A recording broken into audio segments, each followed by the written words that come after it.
मेरा आपसे सवाल यही है कि आपके अंदर इतनी ऊर्जा आती कहां से है?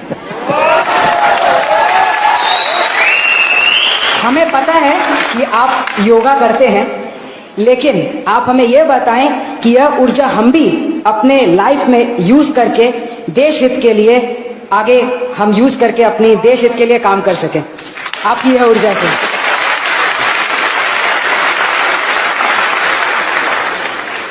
इसके कई जवाब हो सकते हैं। एक तो जवाब अगर मुझे हंसी खुशी की शाम के रूप में देना है तो मैं ये कह सकता हूं कि मैं पिछले 2 दशक से करीब करीब 20 साल से डेली 1 kg 2 kg गालियां खाता हूं।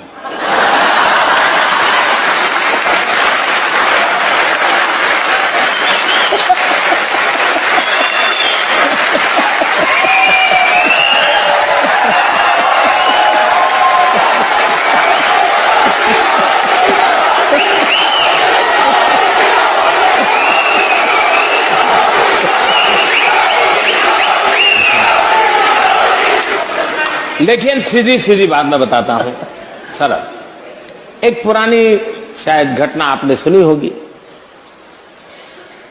कि कोई तीर्थ स्थान था एक पर्वतमाला पर,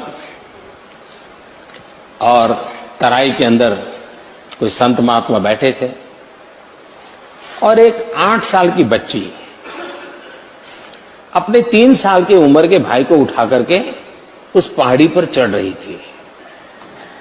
उस संत ने उसको पूछा, अरे बेटे तुझे थकान नहीं लग रही क्या? तो उस बच्चे ने जवाब दिया, ये तो मेरा भाई है। तो संत ने दोबारा पूछा, अरे तुझे, मैं तुम्हारा कौन रिश्तेदार है नहीं पूछ रहा हूं, मैं तुझे पूछ रहा हूं तुझे थकान नहीं लग रही है, इसको उठा के चल रही हो? तो उस बच्चे ने दोबारा जवाब दिया, वो तो मेरा भाई है। तो संत ने तीसरी बार पूछा, अरे मैं तुझे नहीं पूछा हूं तेरा रिश्तेदार कौन है, मैं पूछ रहा हूं अरे तुझे थकान नहीं लग रही है क्या? तीसरी बार उस बच्चे ने कहा, बाप जी ये मेरा भाई है, भाई का थकान नहीं लगता।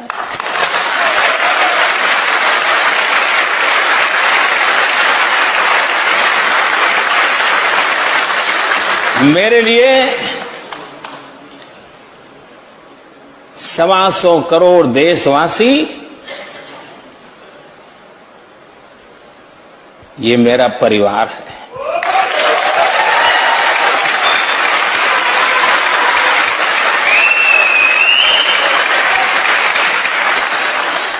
जिस पल आप अपने जीवन में देख लीजिए, जहां पर आप अपनापन अनुभव करते होंगे, कितने ही थक करके आए होंगे, सोने का मन करता होगा, शरीर साथ नहीं देता होगा, लेकिन टेलीफोन आ जाए कि आपके भतीजे को कुछ हुआ है, अस्पताल है, सारी थकान मिट जाती है।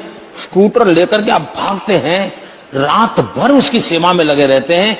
क्यों? आपका अपना है, थकान मिट जाती है, आप स्वयं जुट जाते हैं।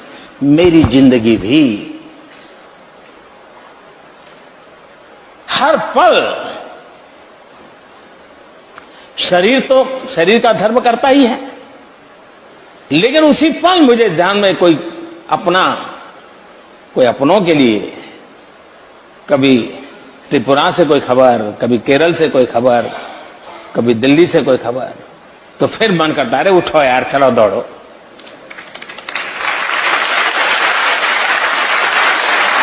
तो सबसे बड़ी बात है मन की अवस्था। दूसरी बात है कि हमें भी, क्योंकि मैं चाहूंगा मेरी जिंदगी ऐसी है कि आज तो प्रधानमंत्री हूं तो कोई चाय भी ले आएगा, पानी भी ले आएगा, लेकिन मुझे मालूम है उसके बाद क्या होगा। और इसलिए मैं नहीं चाहता हूं मैं कभी भी किसी पर बोझ बनूं। ये मेरे मन का इच्छा है और परमात्मा मेरी सहायता करे, ऐसे ही हंसते खेलते बातें करते चला जाऊं किसी दिन।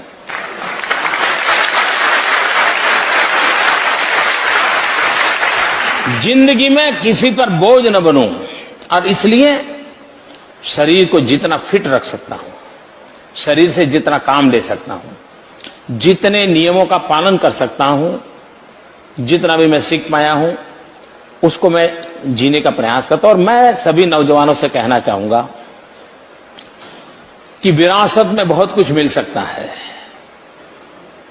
लेकिन अपने आप को फिट रखना, ये अपने माँ बाप की विरासत के ऊपर भरोसा नहीं रख सकते, वो आपको अपने आप करना पड़ता है जी। वो विरासत में आपको ऊंचाई दे सकते हैं, विरासत में चमड़ी का कलर दे सकते हैं, विरासत में बढ़िया आंखें दे सकते हैं, नाक नक्शे दे सकते हैं, लेकिन भीतर की तबीयत तो आपको संभालनी ही होती है। और मेरा अनुभव कहता है कि एक डिटैचमेंट जो होता है वो अपने आप एक बहुत बड़ी ताकत होता है। और दूसरा, नियमों से जिंदगी जीने से आप जिस काम के लिए निकले हो उस काम के लिए अपने आप को योग्य बना सकते हो। हमने जहां है वहां किसी पर बोझ नहीं बनना चाहिए। हो सके उतना हमने जीवन ऐसा जीना चाहिए कि कभी किसी पर बोझ न बने। और ये फिटनेस मंत्र तो आपने दे ही दिया कि फिटनेस विरासत में नहीं मिलती। हाँ ये तो आपने यूज खुद ही करनी पड़ती है।